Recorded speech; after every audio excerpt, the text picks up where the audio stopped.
Hello everyone, मैं रितु फिर से लेकर आई हूँ आपके लिए नीट पीवाईक्यू की सीरीज। इस सीरीज में कंटिन्यूटी में बने रहिएगा। आज का हमारा चैप्टर है ह्यूमन रिप्रोडक्शन। तो आपका स्वागत करती हूँ सीएल करियर एकेडमी के ऑनलाइन प्लेटफॉर्म पे।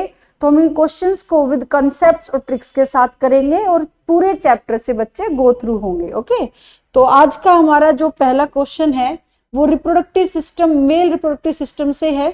तो फर्स्ट क्वेश्चन को हम रीड करते हैं और इसके कॉन्सेप्ट्स पे चलते हैं। फर्स्ट क्वेश्चन क्या है? Select the correct sequence for transport of sperm. For transport of sperm, sperm cell का ट्रांसपोर्ट चेक करना है मेल रिप्रोडक्टिव सिस्टम के अंदर। तो अब इसका ट्रांसपोर्ट देखने से पहले हम ये चेक करेंगे बच्चे, where is the formation of sperm, production कहाँ होगा, कहाँ से ट्रांसपोर्ट होता है। तो स्पर्म सेल को हम क्या बोलते हैं? मेल गैमेट बोलते हैं। क्या बोलेंगे बच्चों? मेल गैमेट, जिसका पोलाइडी लेवल क्या होगा?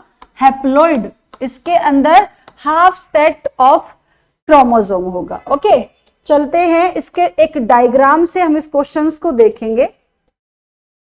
ओके, तो सबसे पहले हम यहाँ इस स्ट्रक्चर देखते हैं, enlarged view of testis. Enlarged view of testis. तो मेल रिप्रोडक्टिव सिस्टम के अंदर, मेल रिप्रोडक्टिव सिस्टम के अगर हम बाइफर्केशन करें तो हम इसको चार पार्ट्स में बाइफर्केट करते हैं। Primary sex organ, primary sex organ, इसका नाम क्या है बच्चों? टेस्टिस। अब ये पेयर में होती है, ठीक है, पेयर में होंगी ये। दूसरा एसेसरी डक्ट। एसेसरी डक्ट का कोई रोल नहीं है रिप्रोडक्शन के अंदर, बट ये मदद करेगा इस स्पर्म को जो ट्रांसपोर्ट करने में मदद करेगा। जो स्पर्म कहाँ बनेगा? टेस्टिस के अंदर, ठीक है। एज सच फर्टिलाइजेशन में कोई रोल नहीं है इसका, ठीक है। नेक्स्ट है एसेसरी ग्लैंड एंड नेक्स्ट है external genitalia. External genitalia, that is penis. Okay, अब हम बात करते हैं primary sex organ testis. Testis बच्चे पेयर में प्रेजेंट होती है। ओके, अब ये होती है आउटसाइड द एब्डोमिनल कैविटी। हमने इसकी लोकेशन भी लर्न करनी है। Outside the abdominal cavity in a pouch. उस पाउच का नाम क्या है? स्क्रोटम। स्क्रोटम क्या करेगा? It act as a thermoregulator which lower down the temperature 2 to 2.2 to 2.5 बोलो, on average 34 degree Celsius temperature चाहिए स्पर्म की फॉर्मेशन के लिए। बॉडी टेम्परेचर कितना है? 37 डिग्री। अब उसको ये कम कर रहा है तो 34 डिग्री यानी 34 डिग्री सेल्सियस पर स्पर्म की फॉर्मेशन होगी। इसीलिए टेस्टिस स्क्रोटम में लाई करती है। तो स्क्रोटम क्या है?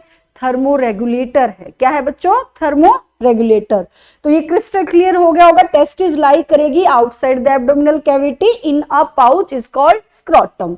अब हम इसका एनलार्ज व्यू देखें तो इसका अगर हम इंसेक्शन करते हैं तो यहां पर टेस्टिस के अंदर आपको बहुत सारे लोब्यूल देखने को मिलेंगे।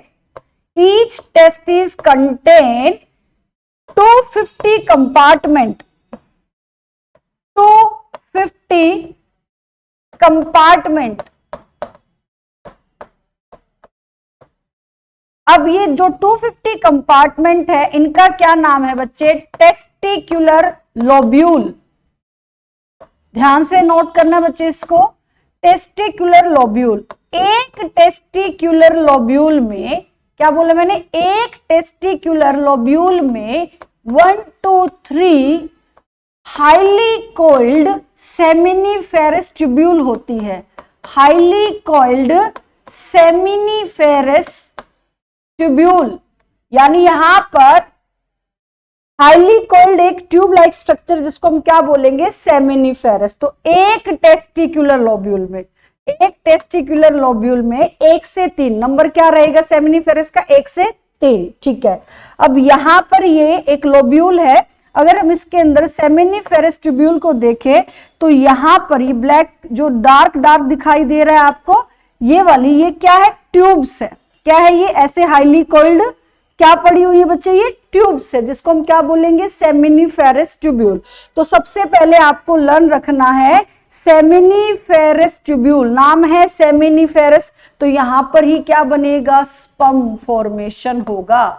स्पर्म सेल बनी कहां पर है, सेमिनिफेरस ट्यूब्यूल के अंदर बनी है, ठीक है। अब स्पर्म यहां बन गया। अब स्पर्म को लेकर जाने के लिए अगर हम इसको दूसरे कलर से दिखाएं, ये छोटे छोटे ट्यूब से बच्चे, ओके, ये सेमिनिफेरस ट्यूब्यूल से स्पर्म को रिसीव करेंगी। इन ट्यूब्स का नाम क्या है, रेटी टेस्टिस। क्या नाम है, रेटी टेस्टिस। तो बना कहां पर, सेमिनिफेरस ट्यूब्यूल, नंबर 1 पोजीशन हो गई। जाएगा कहां, रेटी टेस्टिस ने रिसीव किया। रेटी टेस्टिस इसको आउटसाइड द टेस्टिस लेकर जाती है। तो बच्चे बहुत कंफ्यूज होते हैं कि मैम पहले वासा डेफरेंशिया आएगा कि वासा एफरेंशिया आएगा। आप नाम से कैसे लर्न करोगे, सेमिनिफेरस ट्यूब्यूल से जब रेटी टेस्टिस में जाता है तो इसको बाहर निकालने के लिए यहां पर ये ऐसे ट्यूब्स है बच्चे, ये ट्यूब्स क्या कहलाती है, वासा एफरेंशिया। तो आप कैसे लर्न करोगे प्यारे बच्चों, आप ऐसे लर्न कीजिए, ये ई वर्ड आया है इसके अंदर, ई का मतलब है यहां एग्जिट। तो आपको अपने आप याद रहेगा कि एफरेंशिया बाहर निकाल रहा है स्पर्म को, टेस्टिस से बाहर लेके जा रहा है, ठीक है। तो किसने मदद की है यहाँ पर, सेमिनिफेरस से रेटी टेस्टिस, रेटी टेस्टिस ने इसको कहाँ निकाला, एग्जिट किया है। तो ई वर्ड आया तो वासा एफरेंशिया पहले आएगी, नोट करना एनसीईआरटी में, ई से एफरेंशिया, ई से एग्जिट, तो इसीलिए लर्न रहेगा हमें ये। नेक्स्ट, अब उसके बाद वासा एफरेंशिया जो है ये किससे आगे किससे मिल रही है, एपिडिडिमिस से। तो आपको ये दिखाई दे रहा होगा, ये ऐसे ऐसे ट्यूब्स, ये हमारी वासा एफरेंशिया थी। यहां पर वासा एफरेंशिया, इसके अंदर ये क्या है, हमारी एपिडिडिमिस। क्या है, एपिडिडिमिस। एपिडिडिमिस यानी फोर्थ हमारा जो रिसीव करेगा स्पर्म को, वो क्या है, एपिडिडिमिस। इसकी लोकेशन बहुत नेसेसरी है लर्न करना, ये पोस्टीरियरली प्रेजेंट है, प्रेजेंट पोस्टीरियरली, ठीक है, एट ईच टेस्टिस। अब आपको इस डायग्राम में दिखाई दे रहा है बच्चों कि यहां पर ये बिल्कुल इसके टेस्टिस के पोस्टीरियरली प्रेजेंट है, ठीक है। यहां से हमारी एक ट्यूब और निकलेगी जो एपिडेमिस से रिसीव करती हुई नजर आ रही है आपको, उसको क्या बोलेंगे, वास डेफरेंस, वास डेफरेंस। अब ये हमारा स्पर्म डक्ट है, मेन स्पर्म डक्ट ये है बच्चे, वैसे तो सारे एसेसरी डक्ट है, बट हम वास डेफरेंस को स्पर्म डक्ट जो है एक अलग से लेबलिंग देते हैं इसको, ठीक है। तो आपने दोबारा से रिवाइज करा रहे हैं हम। सबसे पहले सेमिनिफेरस ट्यूब्यूल में लर्न रखना, एस से सेमिनिफेरस, यहां बनेगा स्पर्म, यहां स्पर्म का प्रोडक्शन हुआ, ओके। देन सेमिनिफेरस ट्यूब्यूल छोटे छोटे ट्यूब्यूल्स में खुल रही है, इनको बोलेंगे रेटी टेस्टिस, यहां स्पर्म आ गया है। रेटी टेस्टिस फिर से ट्यूब्स में जा रही है, vasa efferentia, vasa efferentia epididymis में खुल रहा है जो कि पोस्टेरली प्रेजेंट है। Then vas deferens. अब वास डेफरेंस अगर हम इस डायग्राम को थोड़ा सा और क्लियर कट करके देखें तो यहां पर देखना, ये आपका जो, इसको क्लियर कर लेते हैं, आप इसको अच्छे से लिख लेना, ठीक है। यहां पर बच्चे ये वास डिफरेंस, ये वास डिफरेंस यहां एक ग्लैंड को रिसीव करेगी। ये जो आपको ग्लैंड दिखाई दे रही है, इस ग्लैंड को, इसको मैंने अलग कलर से दिखा दिया, इस ग्लैंड को क्या बोलेंगे, सेमिनल वेसिकल। तो वास डिफरेंस सेमिनल वेसिकल के पास आई है, यहां आकर उसने एक नए डक्ट की फॉर्मेशन की है जिसका नाम क्या होगा, इजैक्यूलेटरी डक्ट। क्या है, इजैक्यूलेटरी डक्ट। अगर यहां से क्लियर नहीं हो रहा है तो हम अलग से बना लेते हैं। ये टेस्टिस, यहां पर एपिडिडिमिस, ये वास डेफरेंस, ये यूरिनरी ब्लैडर को लूप करता है, ये यूरेटर है, ये यूरिनरी ब्लैडर है। यहां पर इसको रिसीव करता है ये किसको, seminal vesicle. Seminal vesicle pair में ग्लैंड है। देन हमारी आती है प्रोस्ट्रेट। प्रोस्ट्रेट डोनट शेप की होती है, ठीक है। देन यहां होती है बुल्बोयूरेथ्रल। बच्चे ये 3 ग्लैंड है, ठीक है। बुल्बोयूरेथ्रल यहां होगी, ठीक है। तो हमने ये 3 ग्लैंड दिखाई आपको। एक सेमिनल वेसिकल है, फर्स्ट ये वाली क्या है, सेमिनल वेसिकल। ये वाली डोनट शेप की क्या है, प्रोस्ट्रेट। ये क्या है, काउपर ग्लैंड भी बोलते हैं, या इसको बोलेंगे बुल्बोयूरेथ्रल ग्लैंड, ठीक है। बल्ब शेप में छोटे छोटे। तो यहां पर क्वेश्चन आ सकता है कि व्हाट्स द डिफरेंस। सबसे पहले किसको रिसीव कर रही है, सेमिनल वेसिकल को। अब इसने इसको रिसीव करके यहां एक डक्ट बनाया है, ये डक्ट, ठीक है। इस डक्ट का नाम क्या है, ejaculatory duct. Ejaculatory duct, ejaculatory duct है बच्चे। क्लियर है, आई थिंक सो सबको समझ में आया होगा, ठीक है। तो हमने क्या देखा, इजैक्यूलेटरी डक्ट जो है ये यहां पर इस इनसाइड द पेनिस, यहां पर एक पतली सी ट्यूब नजर आ रही होगी आपको।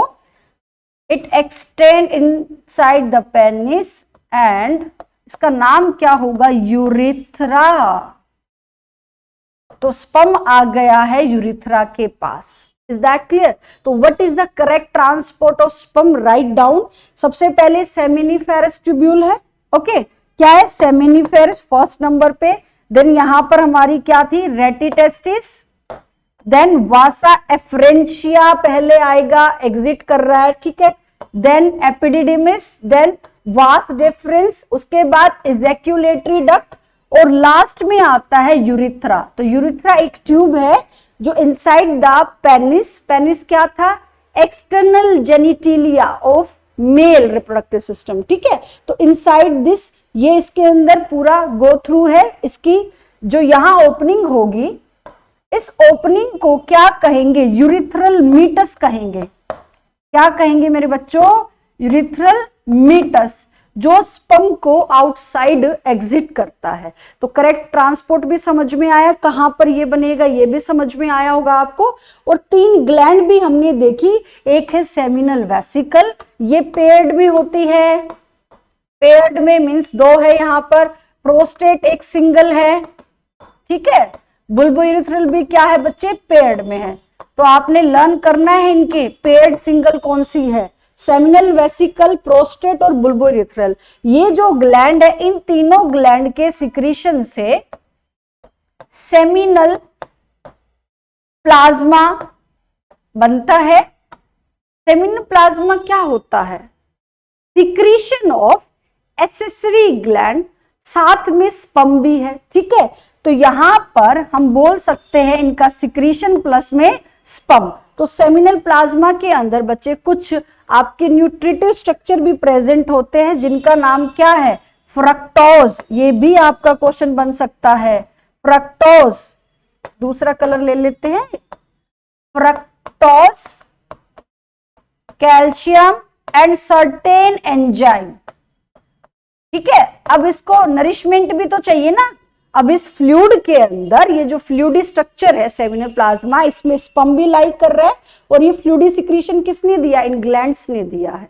Is that clear. तो यहां से हमने कई चीजें लर्न की है कि कौन कौन सी हमारी एक्सेसरी ग्लैंड है। सीक्वेंस में हमने लर्न रखना है, seminal vesicle, prostate, then bulbourethral, okay. इन तीनों ग्लैंड के सिक्रीशन से सेमिनल प्लाज्मा रिसीव होता है, यानी एक फ्लूइड स्ट्रक्चर है जिसके अंदर स्पर्म जो है लाई करेगा, ओके। स्पर्म को मोटिलिटी भी मेंटेन करता है ये स्ट्रक्चर, ओके। और यहां पर स्पेशली बुल्बोयूरेथ्रल जो है एक सिक्रीशन और देगा, जिसको हम क्या बोलेंगे, लुब्रिकेशन में मदद करेगा ये, लुब्रिकेशन में मदद करेगा ये, ओके। तो यहां पर हमने I think so crystal clear हो गया सभी को कि क्या क्या स्ट्रक्चर है मेल रिप्रोडक्टिव सिस्टम के अंदर, और कहाँ स्पर्म बनेगा, कहाँ ये एग्जिट करेगा। तो हमने कई चीजें इससे सीखी। तो हमारा करेक्ट आंसर भी हम देख लेते हैं बच्चों। करेक्ट आंसर क्या रहेगा इस क्वेश्चन का, सबसे पहले सेमिनिफेरस ट्यूब्यूल आएगा, ठीक है। अब वो दो जगह दे रखा है, तो आपने देखा दो ऑप्शन तो वैसे ही कट हो गए। अब कई बच्चे कंफ्यूज होते हैं कि मैम सेमिनिफेरस ट्यूब्यूल नहीं होगा तो रेटिटेस्टिस पहले होगा, तो आप उसको क्लिक करो। अगर रेटिटेस्टिस भी नहीं है, टेस्टिस है, तो पहले आप उसको क्लिक करो। बट यहाँ जब ऑप्शन में सेमिनिफेरस ट्यूब्यूल है तो करेक्ट पहले सेमिनिफेरस ट्यूब्यूल ही रहेगा बच्चे। तो यहाँ पर हम अगर देखें तो पहले सेमिनिफेरस ट्यूब्यूल ठीक है, देन रेटिटेस्टिस बिल्कुल ठीक है, vasa efferentia, epididymis, vas deferens, ejaculatory duct, urethra and urethral meatus, ठीक है, यूरिथ्रल मीटस, ये इसका करेक्ट ऑर्डर है। तो ये जो है रेटिटेस्टिस, वासा एफ्रेंशिया, सॉरी, एपिडिडिमिस, डिफरेंस, ये सभी के सभी डक्ट है बच्चे। बट एनसीईआरटी ने जो दिखाया है वो एसेसरी डक्ट में जो चार इंपोर्टेंट है, रेटिटेस्टिस, वास efferentia, epididymis and vas deferens, ये बहुत इंपॉर्टेंट डक्ट है जो स्पर्म का ट्रांसपोर्ट करने में मदद करते हैं। उसके बाद इजैक्यूलेटरी डक्ट बनता है, देन यूरिथ्रा बनता है। अब हम यहाँ से कई क्वेश्चंस को कर सकते हैं बच्चे, तो हमारा कॉन्सेप्ट क्लियर हो गया मेल रिप्रोडक्टिव सिस्टम। इसी तरीके से जब हम नेक्स्ट क्वेश्चन पे चलते हैं, नेक्स्ट क्वेश्चन 2020-2016 फिर से रिपीटेड क्वेश्चन है, इसको भी हम कर सकते हैं। वही हमारी लेबलिंग रहेगी, सेमिनिफेरस ट्यूब्यूल, ठीक है, देन रेटिटेस्टिस, ओके, देन क्या आएगा आपका रेटिटेस्टिस के बाद वास, क्या आएगा एफ्रेंशिया पहले आएगा, देन एपिडिडिमिस, फिर डिफरेंस, इजैक्यूलेटरी डक्ट, यूरिथ्रा। तो इसको भी हम कर सकते हैं, ये सेम रिपीटेड क्वेश्चन था। नेक्स्ट हम देखेंगे next question, the share terminal duct of reproductive and urinary system. बच्चे ध्यान से देखिएगा, रिप्रोडक्टिव एंड यूरिनरी, अब रिप्रोडक्टिव भी है और यूरिनरी भी है। ऐसी कौन सी डक्ट है जो दोनों चीजों को शेयर करती है? यूरिथ्रा। बच्चे गड़बड़ कर देते हैं यूरेटर को मार करके, नो, यूरेटर क्या है हमारा एक तरीके से एक्सक्रीटरी सिस्टम का हिस्सा है। यूरेटर वो ट्यूब है जो यूरिन को लेकर आई और यूरिनरी ब्लैडर को दिया। बट यहाँ पर साथ में आपने देखा होगा यूरिनरी ब्लैडर पे जब आता है तो ये वास डिफरेंस पंप को लेकर आता है, इधर से ये यूरेटर ओपन होते हैं, क्या दे देते हैं इसके अंदर? यूरिन, ठीक है। तो यहाँ यूरिथ्रा है, जो इस यूरिथ्रा में स्पर्म भी होगा प्लस यूरिन भी होगा, याद रखना है बच्चे, स्पर्म भी है प्लस यूरिन भी है। इसीलिए रिप्रोडक्टिव और यूरिनरी सिस्टम का जो शेयर डक्ट उसका नाम पूछा गया है, तो क्या आएगा? यूरिथ्रा। ये बिल्कुल भी नहीं हो सकता, कंफ्यूजन बिल्कुल ही नहीं होनी चाहिए, यूरिथ्रा ही इसका करेक्ट आंसर है। ओके, अब नेक्स्ट चलते हैं। The Leydig cells as found in the human body are secretory source of. अब लिडिक सेल क्या है बच्चे? ये सोचते हैं मैम आप क्वेश्चंस करा रहे हो, हमें तो क्वेश्चंस तो आ रहे हैं, आंसर कर लेंगे हम, बट कॉन्सेप्ट्स कैसे क्लियर होने चाहिए। अब हम इसका स्ट्रक्चर करते हैं। लिडिक सेल एक्चुअल में है क्या? अब देखो बच्चे, लिडिक सेल की अगर हम बात करें तो आपने देखा था बहुत सारी सेमिनिफेरस ट्यूब्यूल थी टेस्टिकुलर लोब्यूल्स के अंदर, 1 से 3 ऐसे मैंने बनाया, ये सेमिनिफेरस ट्यूब्यूल है, सेमिनिफेरस ट्यूब्यूल है। अब मैं इस सेमिनिफेरस ट्यूब्यूल को लार्ज करके अगर हम देखते हैं, फॉर एग्जांपल ये सेमिनिफेरस ट्यूब्यूल है, ओके, यहां पर बहुत सारी क्यूबॉइडल सेल्स होती है, ठीक है, और यहीं पर थोड़ी सी अलग से पिरामिडल शेप में पड़ी है ये सेल। अब इन सेल का नाम क्या है? ये जो सेल है इनको हम बोलेंगे सर्टोली सेल, और ये जो आपको पर्पल कलर से मैंने मार्क करके दिखाई है ये है मेल जर्म सेल। क्या बोला मैंने? मेल जर्म सेल, जिसका दूसरा नाम क्या हो सकता है? स्पर्मेटोगोनिया,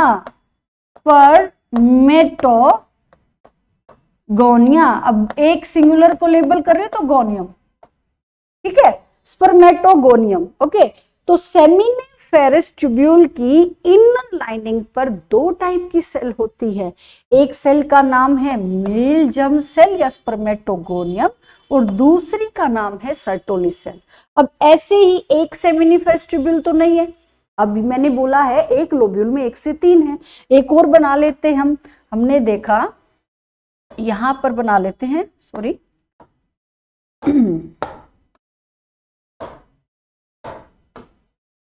एक और बना लेते हैं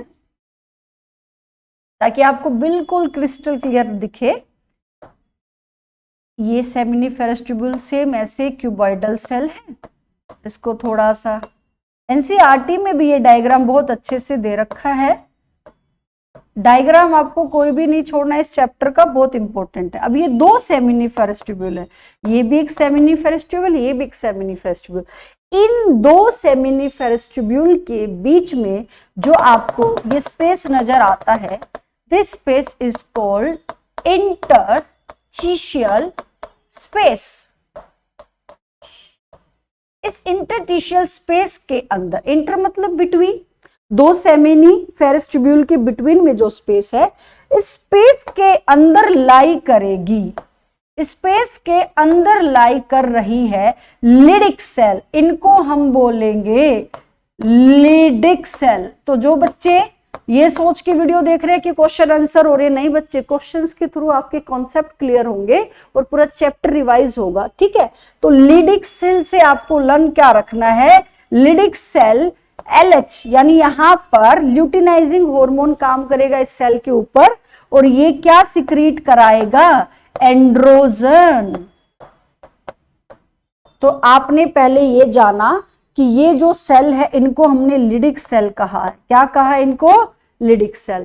तो इंटरस्टिशियल स्पेस में अगर आपसे क्वेश्चन पूछ लिया जाए इंस्टेड ऑफ लिडिक सेल और क्या होगा, ब्लड वेसल तो होगी, ऑब्वियसली होगी, ठीक है। बट इसके अलावा यहां पर कॉम्पिटेंट इम्यूनोलॉजिकल कॉम्पिटेंट सेल भी होती है। ये ब्लू कलर की जो मैं अलग से मार्क कर रही हूं, इनको क्या बोलेंगे, इम्यूनोलॉजिकली कॉम्पिटेंट सेल है। ये कॉम्पिटेंट सेल है, इसका मतलब यहां अगर कोई फॉरेन पार्टिकल आता है उसको ये एनगल्फ करेगी और बचा के रखी, इम्यूनिटी मेंटेन करेगी। तो इस इंटरस्टिशियल स्पेस में क्या क्या होगा, ब्लड वेसल्स है, ठीक है, लिडिक सेल है और हमारी इम्यूनोलॉजिकल कॉम्पिटेंट सेल है। तो हमारा क्वेश्चन क्या था, व्हाट इज लिडिक सेल, आपको क्लियर हो गया। दो सेमिनिफेरस ट्यूब्यूल के इंटरस्टिशियल स्पेस में लिडिक सेल होती है, ओके। इनर लाइनिंग पे पूछे तो दो है, male germ cell and Sertoli cell. Sertoli cell का काम क्या है, हम एक क्वेश्चंस के थ्रू देखेंगे। ये स्पर्म को नरिशमेंट देता है, और मेल जर्म सेल क्या करेगा, स्पर्म प्रोडक्शन में मदद कर रहा है, यानी स्पर्म यहां से ही बन रहा है, ओके। तो यहां से लिडिक सेल्स में देखना है कि क्या सिक्रीटरी सोर्स है। ऑब्वियसली बच्चे इसका करेक्ट आंसर क्या आएगा प्यारे बच्चों, एंड्रोजन होगा। अब एंड्रोजन, अब कहेंगे एंड्रोजन क्या, जैसे भाई ये सेक्स हार्मोन होगा, मेल सेक्स हार्मोन टेस्टोस्टेरोन है, तो it is a kind of variety androgens की। टेस्टोस्टेरोन क्या है, एंड्रोजन ही है, ओके। तो यहाँ अगर एंड्रोजन ना मिले, टेस्टोस्टेरोन मिल जाए तो भी आप उसको करेक्ट करोगे। तो यहाँ से हमने सेमिनिफेरस ट्यूब्यूल की लाइनिंग पे देखा, आउटसाइड वाला पूछा जाएगा तो लिडिक है, इनसाइड द पूछा जाएगा सेमिनिफेरस ट्यूब्यूल के तो सर्टोली सेल और मेल जर्म सेल। नाउ इसका करेक्ट आंसर हमारा क्या रहा बच्चे, एंड्रोजन। अब आगे चलते हैं, रिप्रोडक्टिव सिस्टम चल रहा है मेल का, इसके थ्रू ही हम क्वेश्चंस कर रहे हैं। Sertoli cells are found in, अभी अभी हमने ये क्वेश्चन किया था, कहां मिलेगी सर्टोली, कहां मिलेगी, सेमिनिफेरस ट्यूब्यूल की इनर लाइनिंग पर मिलेगी। तो इसका करेक्ट आंसर क्या रहेगा, सेमिनिफेरस ट्यूब्यूल की इनर लाइनिंग पे है। एक तो ये पोजीशन हो गई, दूसरा इसका फंक्शन भी है, it provide nutrition to germ cell. अब न्यूट्रिशन दे रही है तो इसको दूसरा नाम क्या देंगे, नर्स सेल बोलेंगे। Sertoli cell is also known as nurse cell. क्या प्रोवाइड करेगी ये, जर्म सेल मीन्स स्पर्म को नरिशमेंट करेगी, ठीक है। तो यहां से इसका आंसर हमें पता चला कि सेमिनिफेरस ट्यूब्यूल में है और नरिशमेंट देगी। नेक्स्ट क्वेश्चन है फीमेल रिप्रोडक्टिव सिस्टम से। क्वेश्चन में क्या लिखा है, the figure given below depicted diagrammatic sectional view of female reproductive system of human. यहाँ एक डायग्राम गिवन है, उस डायग्राम से करेक्टली हमें और इनकरेक्टली दोनों चीजें देखेंगे, ठीक है, मैच करना है उसको। तो उसकी लेबलिंग देख लेते हैं सबसे पहले डायग्राम के अंदर, इससे आपका एक टॉपिक और कवर हो जाएगा, फीमेल रिप्रोडक्टिव सिस्टम, ठीक है। जब इसकी लेबलिंग देखते हैं तो सबसे पहले हम शुरुआत करते हैं, चलो एफ से कर लेते हैं, वेजाइना। ठीक है, ये क्या है, सर्विक्स है। ठीक है, ये क्या है, फिम्ब्रे है। Then infundibulum. Okay, and this one is endometrium. अंदर वाली है एंडोमेट्रियम, ये है आपकी मायोमेट्रियम। अब इसमें बहुत सारी लेबलिंग, तो जो पूछा है बस वही लेबल कर रखा है, बट हम इसके अलावा भी करेंगे। सर्विक्स और वेजाइना के बीच में ये जो कैनाल है इसको बोलेंगे cervical canal. Okay, cervical. Okay, थोड़ी स्पेलिंग मिस्टेक हो गया, आई थिंक सो, ध्यान से देख लेना बच्चे इसको। सर्विकल कैनाल बोलेंगे इसको। इस कैनाल का फंक्शन क्या है कि यूट्रस को वेजाइना से कनेक्ट करेगी। ठीक है, ये क्या है, ओवरी है। ओवरी पेयर्ड में है और प्राइमरी सेक्स ऑर्गन होता है फीमेल के केस में। और ये कहां लाई करेगी, इसकी लोकेशन भी आ सकते हैं, इनसाइड द एब्डोमिनल कैविटी लाई करेगी, इन अ पेल्विक पोर्शन। ओके, ठीक है। अब ये जो है, ये आपको क्या दिखाई दे रहे, लिगामेंट्स।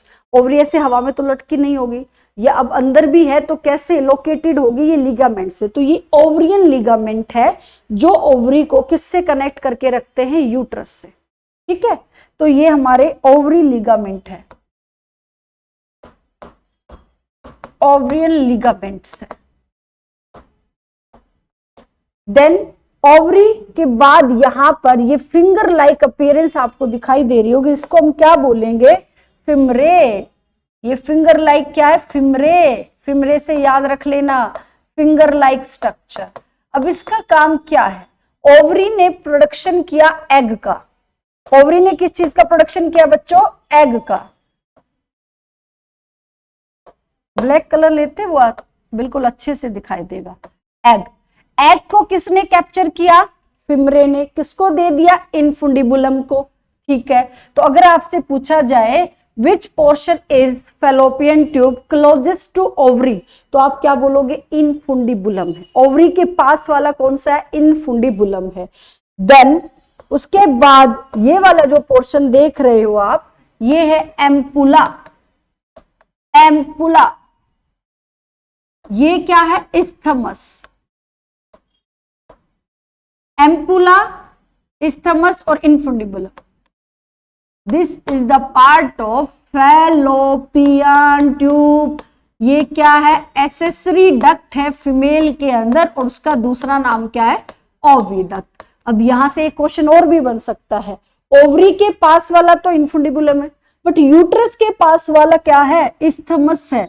अब ये आपको कैसे लर्न रहेगा, इस्थमस में यूएस आया, यूट्रस में भी है ना, तो ऐसे रिवाइज कर लेना। इस्थमस क्लोजेस्ट टू यूट्रस है, इनफुंडिबुलम क्लोजेस्ट टू ओवरी है। ओके, देन ये जो लाइनिंग आपको दिखाई दे रही है, ये जो लाइनिंग है अंदर वाली, इसको हम बोलेंगे एंडोमेट्रियम। इसका ब्रेकडाउन होने की वजह से ब्लड वेसल्स जो है रप्चर हो जाएगी, एज ए फ्लो होगा यहां पर, मेंस्ट्रुअल फ्लो। उसको हम नेक्स्ट क्वेश्चन से देखेंगे। ये ऊपर वाला जो है इसको बोलेंगे यूट्राइन फंडस।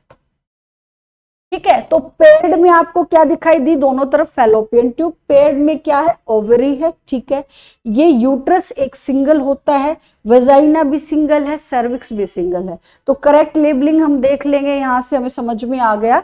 एक और यहां पर एक लेबलिंग और रह गई है बच्चे, जिससे आपका पूरा फीमेल रिप्रोडक्टिव सिस्टम कंप्लीट हो जाएगा, perimetrium. These three are the layer of uterus. Uterine membrane है ये, यूट्राइन लेयर्स है। एंडोमेट्रियम अंदर वाली है, मायो मिडल है, पेरी आउटसाइड है। ठीक है, तो यहां पर हमने कंप्लीटली लेबलिंग देख ली। ठीक है, तो इससे हमारा क्वेश्चन अब आसान हो जाएगा कि करेक्ट क्या पेयर है। तो आप पहले जैसे देखते हो तो इससे हमारी कई चीजें कवर होगी। प्राइमरी सेक्स ऑर्गन जो फीमेल में वो ओवरी है। एसेसरी डक्ट क्या है यहाँ पर, फैलोपियन ट्यूब है। Is that clear? उसको क्या बोलेंगे बच्चे, ओविडक्ट बोलेंगे, पेयर में प्रेजेंट होगा। उसके बाद यूट्रस भी तो एक एसेसरी डक्ट है, ये रिसीव करता है फर्टिलाइज एग को और इम्प्लांटेशन में मदद करता है, ठीक है।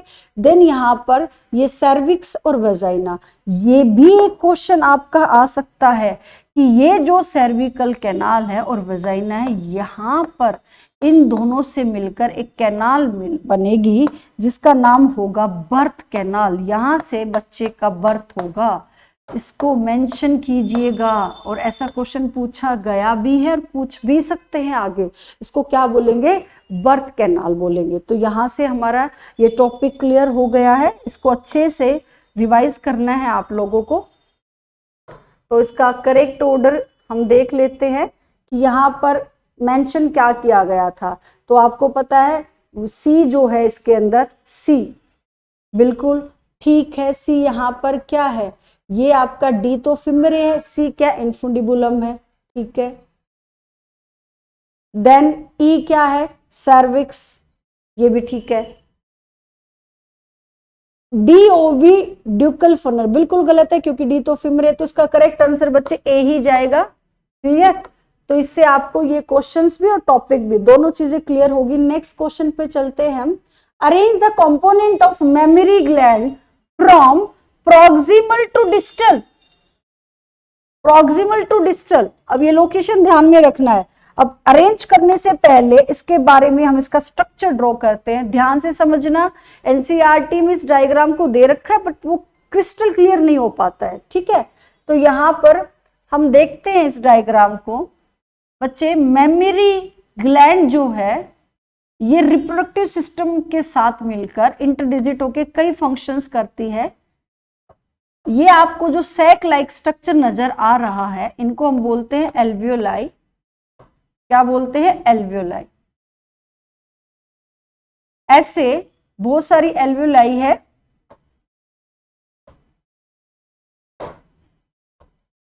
एल्वियोलाई, एल्वियोली, ये जो सैक है ये एल्वियोलाई यानी मिल्क स्टोरिंग। यहां पर इनकी सेल से मिल्क बनेगा और मिल्क इसी के ल्यूमेन में स्टोर हो जाएगा। तो इनका नाम है एल्वियोलाई, एल्वियोलाई, ठीक है। अब ये जो है एल्वियोली ये किसी ट्यूब्यूल की मदद से खुल रही, यानी इनकी भी छोटी छोटी ट्यूब्स होगी। इनको क्या बोलेंगे, मेमोरी ट्यूब्यूल। अब ये सारे के सारे जो आप देख रहे हो एल्वियोलाई के, ये क्या है, मेमोरी ट्यूब्यूल्स है। अब ये मेमोरी ट्यूब्यूल एक डक्ट में खुल रहा है, इसको क्या बोलेंगे, मेमोरी डक्ट। तो ये कंप्लीट एक लोब है, मेमोरी लोब, एक मेमोरी लोब। तो ऐसे ही पूरी मेमोरी ग्लैंड में 15 से 20 मेमोरी लोब है, ठीक है। और जितने मेमोरी लोब है उनका एक अपना मेमोरी डक्ट है जो अलग अलग ट्यूब्यूल से मिल्क को रिसीव करता है। तो ये भी एक हमारा मेमोरी डक्ट हो गया। जो मेन ब्रांच दिखी दैट इज मेमोरी डक्ट, और इनकी छोटी छोटी फाइन ब्रांचेस दिखते तो उनको ट्यूब्यूल्स बोलेंगे। क्या बोलेंगे, ट्यूब्यूल्स। तो आपने पहले क्या देखा, alveoli, then mammary tubules, then mammary duct. अब ये मेमोरी डक्ट यहां पर एक वाइडर एरिया में ओपन हो रहा है। इस वाइडर स्पेस को क्या बोल रही हूं मैं, मेमोरी एम्पुला बोल रही हूं। क्या बोलेंगे बच्चे इसको, मेमोरी एम्पुला। इसको अलग से दिखा देते हैं, ये वाला पोर्शन, ये मेमोरी एम्पुला है। एम्पुला, एम्पुला है वैसे ही एम्पुला, बट जहां पर भी आता है थोड़ा वाइडर ब्रॉडर एरिया को एम्पुला बोलते हैं। ये मेमोरी एम्पुला आगे जाके लैक्टिफेरस डक्ट में ओपन हो रहा है, इसको क्या बोलेंगे, लैक्टिफेरस डक्ट, ठीक है। और यहां पर ये डार्कर स्किन होती है, इस डार्कर स्किन को एरियोला बोलते हैं, एरियोला। तो what is the labelling of mammary gland, तो हमने सबसे पहले देखा प्रॉक्सिमल टू डिस्टल चलना है, ठीक है। अब प्रॉक्सिमल पास वाला, ये डिस्टल मतलब यहां से मिल्क जो है इजेक्ट होगा। तो एक चीज और भी लर्न करनी है, मिल्क सिक्रीटरी हार्मोन क्या है, PRL, प्रोलैक्टिन। प्रोलैक्टिन मिल्क का प्रोडक्शन, यहां से मिल्क प्रोडक्शन एल्वियोलाई के अंदर हो रहा है, एल्वियोलाई सेल कर रही है, बट उसकी मदद कौन कर रहा है, एक हार्मोन। उस हार्मोन का नाम क्या है, प्रोलैक्टिन। अब यहां से ये मिल्क ट्यूब्यूल से, मींस ये हमारा फर्स्ट है, ये हमारा ट्यूब्यूल, देन ये हमारा डक्ट है, अब ये हमारा एम्पुला, देन ये लैक्टिफेरस डक्ट। लैक्टिफेरस डक्ट से इजेक्शन होगा मिल्क का। क्या होगा बच्चे, इजेक्शन ऑफ मिल्क। तो एनसीईआरटी में अच्छे से क्लियर नहीं हो रहा होगा, तो बच्चे इसको एक रफली आप इसका सीक्वेंस बना लीजिए फ्लो चार्ट फॉर्म में। इजेक्शन के लिए यहां पर कौन सा हार्मोन रिस्पॉन्सिबल होगा, उसका भी नाम लिख लेना यहां पर, ऑक्सीटोसिन। ऑक्सीटोसिन, ठीक है। तो हमने इसकी लेबलिंग भी कर ली है और हमें ये भी समझ में आ गया है कि कैसे यहाँ पर मिल्क बना है, कौन सा हार्मोन रिस्पॉन्सिबल और किसने इजेक्ट किया। तो पूरा मेमोरी ग्लैंड भी रिवाइज हो गया आपको। तो इसको लेबल कर दो आप। कैसे लेबल करोगे, पहले एल्वियोलाई, सी है एल्वियोलाई, ठीक है। देन आपका आएगा मेमोरी ट्यूब्यूल्स, क्योंकि एल्वियोलाई खुलेगी छोटी छोटी ब्रांचेस में, उनको ट्यूब्यूल बोलेंगे, CE, ठीक है। आगे चलो, देन मेमोरी डक्ट, बिल्कुल ठीक है। देन डी मेमोरी एम्पुला, तो इसका करेक्ट आंसर जाएगा डी, ठीक है। तो आपको ये लेबलिंग से भी लर्न हो गया है। अब एक चीज और बताना चाहूंगी, memory gland female reproductive system के साथ इंटरडिजिटेड फॉर्म में रहती है और ये अलग से कई फंक्शंस को प्रोसेस करेगी। अब यहां पर देखो, आपने पीछे वाले डायग्राम में देखा था प्यारे बच्चों, ओव्यूलेशन होगा, एग बनेगा, देन एग का फर्टिलाइजेशन होगा, देन इम्प्लांटेशन होगा, देन बच्चे का बर्थ होगा, पार्च्यूरेशन। आफ्टर दैट बच्चे की बर्थ जो केयर हुई है, तो इसके लिए यानी ये मेमोरी ग्लैंड पहले से ही फीमेल रिप्रोडक्टिव सिस्टम के साथ मिलकर इन 4-5 प्रोसेस में अपना रोल प्ले करेगी। इकलौता इसका फंक्शन एक ये नहीं है कि इसका काम सिर्फ मिल्क प्रोडक्शन करना है बच्चे की नरिशमेंट में, नहीं बच्चे। PRL जो है ये एक्टिव हो जाता है जब यहाँ पर फर्टिलाइजेशन, इम्प्लांटेशन यानी प्रेगनेंसी प्रोसेस को ये रिसीव कर रहा है, ठीक है। तो यहां से हमने इस चीज को मार्क करना, इंटरडिजिटेड फॉर्म में रहेगी memory gland female reproductive system के साथ और ये कई फंक्शंस को परफॉर्म करेगी। तो करेक्ट आंसर भी क्लियर हो गया है, टॉपिक भी हमारा क्लियर हो गया है। नेक्स्ट चलते हैं, गिवन बिलो आर 2 स्टेटमेंट, पढ़ लेते हैं कौन से स्टेटमेंट है। Statement 1, statement 1, vas deferens receive a duct from seminal vesicle, बिल्कुल ठीक लिखा है। वास डेफरेंस सबसे पहले जब यूरिनरी ब्लैडर को लूप करती हुई कौन सी ग्लैंड को रिसीव करती है, सेमिनल वेसिकल ग्लैंड को। ये सेमिनल वेसिकल को रिसीव करके यहां एक डक्ट बनाएंगे, उसको बोलेंगे इजैक्यूलेटरी डक्ट। ये इसलिए बनाया जाता है ताकि ये डक्ट पेनिस के इनसाइडली यूरिथ्रा के अंदर स्पर्म को ट्रांसपोर्ट करे, ठीक है। तो इसने क्या कहा है, सेमिनल को रिसीव किया, बिल्कुल ठीक है। और किसमें, यूरिथ्रा के अंदर ओपन हुआ, किसकी मदद से, इजैक्यूलेटरी डक्ट, ये इजैक्यूलेटरी डक्ट, ठीक है। तो सेमिनल वेसिकल के डक्ट को रिसीव करके फिर एक डक्ट बनाया जाता है, उसको बोलेंगे इजैक्यूलेटरी। तो ये स्टेटमेंट बिल्कुल करेक्ट है, ओके। नेक्स्ट चलते हैं statement 2, the cavity of cervix is called cervical canal. अभी हमने डायग्राम में देखा था, ठीक है, सर्विकल कैनाल है। अब ये सर्विकल कैनाल वेजाइना के साथ मिलकर बर्थ कैनाल बनाएगी, ये भी स्टेटमेंट करेक्ट है। तो जब भी स्टेटमेंट का क्वेश्चन आता है तो सबसे पहले चेक किया करो, 1 और 2 दोनों पढ़ो और उसके बाद ऑप्शन को बहुत ध्यान से देखो। कई बार क्या करता है, पहले ऐसे लिखा होता है statement 2 is correct, statement 1 is incorrect, तो हम जल्दी से उसको मार्क कर लेते हैं। ये गलत, ऑप्शंस को ऐसे चूज नहीं करना है, पहले आप देखो पहले 1 लिखा है या 2 लिखा है। अब हमारे लिए तो ये दोनों ही स्टेटमेंट करेक्ट है, तो हम देखेंगे बोथ स्टेटमेंट 1 और 2। पहले वाले में क्या लिखा बच्चे, यहाँ इसने फॉल्स लिखा है, यहां देखो both statement 1 and statement 2 are true, तो आपको भी ऐसे पहचानना है कि दोनों ही हमारी करेक्ट है तो ट्रू है, तो इसका करेक्ट आंसर ये रहेगा। ये 2023 का ही क्वेश्चन है, प्रीवियस ईयर का ही है बच्चे, ठीक है। नेक्स्ट चलते हैं, स्पर्मेटोजेनेसिस। स्पर्मेटोजेनेसिस क्या है? Formation of sperm. तो हम इससे रिलेटेड टॉपिक्स देखेंगे। क्वेश्चन नंबर हमारा 9, given below two statement. Statement 1 क्या है पढ़ लेते हैं। द रिलीज ऑफ स्पर्म, ठीक है, into the seminiferous tubule. Sperm बन गए हैं, सेमिनिफेरस ट्यूब्यूल के ल्यूमेन में आ गए हैं, स्पर्मिएशन कह रहे हैं उसको, बिल्कुल ठीक है। ये जब स्पर्म का फॉर्मेशन होता है तो वो नरिशमेंट लेता है सर्टोली सेल से, ठीक है। ये हमने डायग्राम में भी देखा था, एक डायग्राम और भी है उसमें भी हम देखेंगे। अगली स्टेटमेंट रिवाइज करते हैं, स्पर्मियोजेनेसिस। क्या लिखा है बच्चों? स्पर्मियोजेनेसिस। अब ये कंफ्यूजन होती है, स्पर्मिएशन, स्पर्मियोजेनेसिस, स्पर्मेटोजेनेसिस, इन तीनों टर्म्स को अलगली डिफाइन करेंगे। स्पर्मियोजेनेसिस में लिखा है process of formation of sperm from spermatogonia. ये गलत है, बिल्कुल ही गलत है बच्चे। स्पर्मेटोगोनिया मेल जर्म सेल है, यानी ये पूरा प्रोसेस को स्पर्मियोजेनेसिस कह रहा है। यहां पर स्पर्म का बनना स्पर्मेटोगोनिया से स्पर्मेटोजेनेसिस है। क्या बोला इसने? स्पर्मेटोजेनेसिस होना चाहिए था, ठीक है, बट इसने लिखा है कि स्पर्मियोजेनेसिस है, तो ये गलत है बेटा। ये तो साफ साफ दिखाई दे रहा है। स्टेटमेंट जो 1 है वो करेक्ट है, जो 2 है वो इनकरेक्ट है।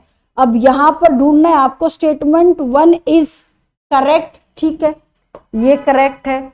2 क्या है? इनकरेक्ट है। तो मैं इसलिए आपको कह रही हूं कि ऑप्शन क्यों ध्यान से पढ़ने, अगर हो सकता है 2 यहां पर पहले मेंशन कर दे, वो कंफ्यूजन के लिए कुछ भी कर सकता है भैया, नीट है, एनटी है, कुछ भी करेगा, ठीक है। तो स्टेटमेंट 1 क्या है यहाँ पर करेक्ट और 2 क्या है? इनकरेक्ट।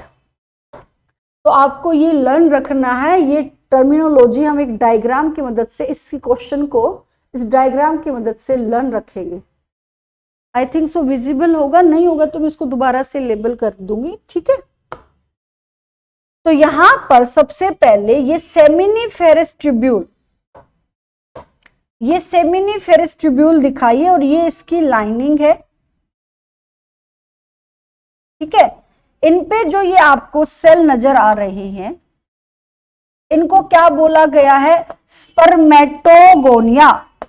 स्पर्मेटोगोनिया, दोबारा से लिख देते हैं, स्पर्मेटोगोनियम, एक सिंगुलर है तो स्पर्मेटोगोनियम। मेल जर्म सेल भी बोलेंगे और इसका पोलैरिटी लेवल भी साथ के साथ लर्न कर लेते हैं, डिप्लॉइड है। स्पर्मेटोगोनिया से प्राइमरी स्पर्मेटोसाइट बने हैं, बिल्कुल बन गए हैं, बट इनका पोलैरिटी लेवल 2n ही रहेगा। क्यों? क्योंकि यहां पर केवल और केवल माइटोसिस हुई थी। अब प्राइमरी स्पर्मेटोसाइट से सेकेंडरी स्पर्मेटो, ये प्राइमरी है, ये सेकेंडरी है, तब यहां पर मियोसिस 1 हुई, ठीक है।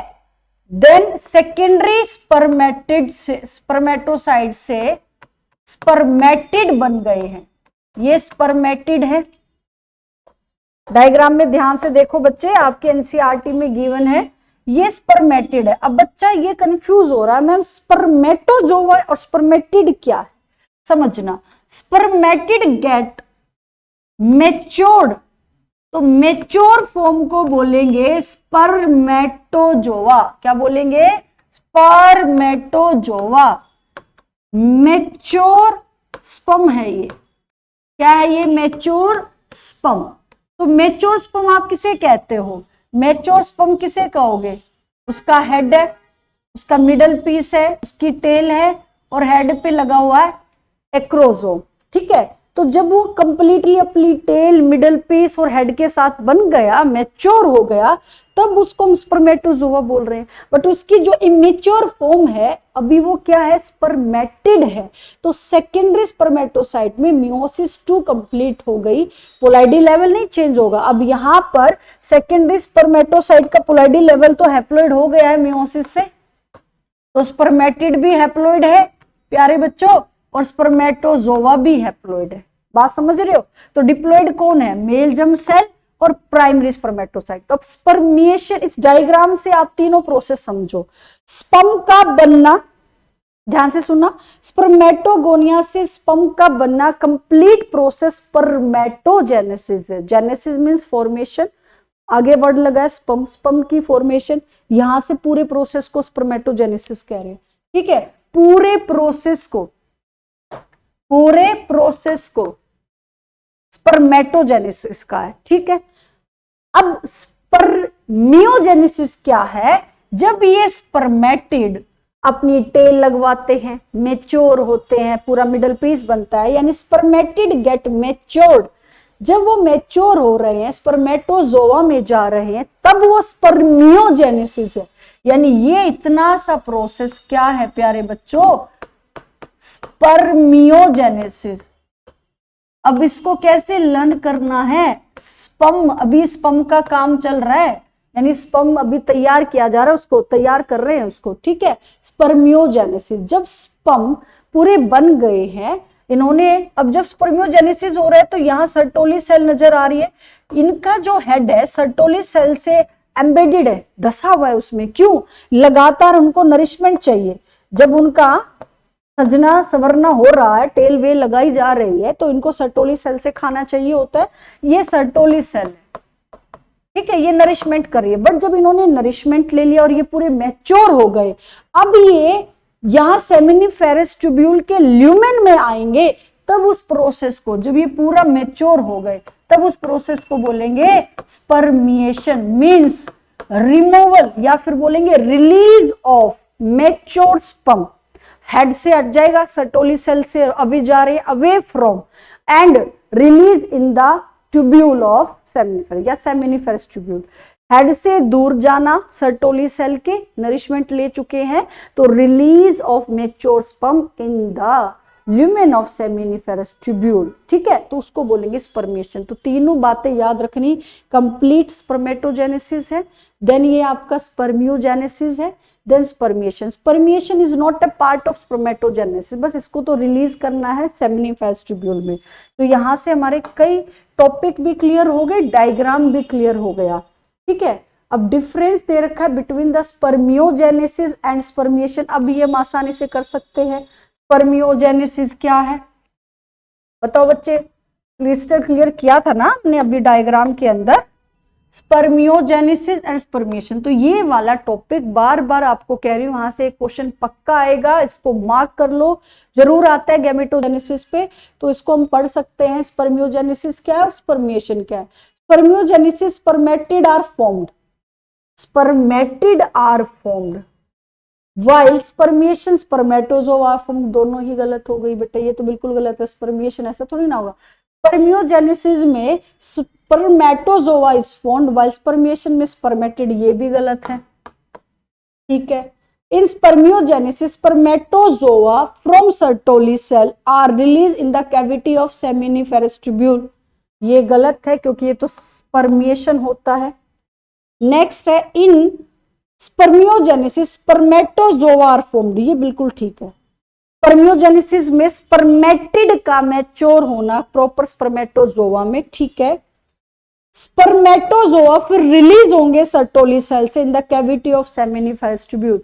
तो ये स्टेटमेंट आपकी बिल्कुल करेक्ट है बच्चों, स्टेटमेंट डी बिल्कुल करेक्ट है। तो आपने ये टर्मिनोलॉजी याद करनी है, स्पर्मियोजेनेसिस, स्पर्मेटोजेनेसिस और आपका स्पर्मिएशन।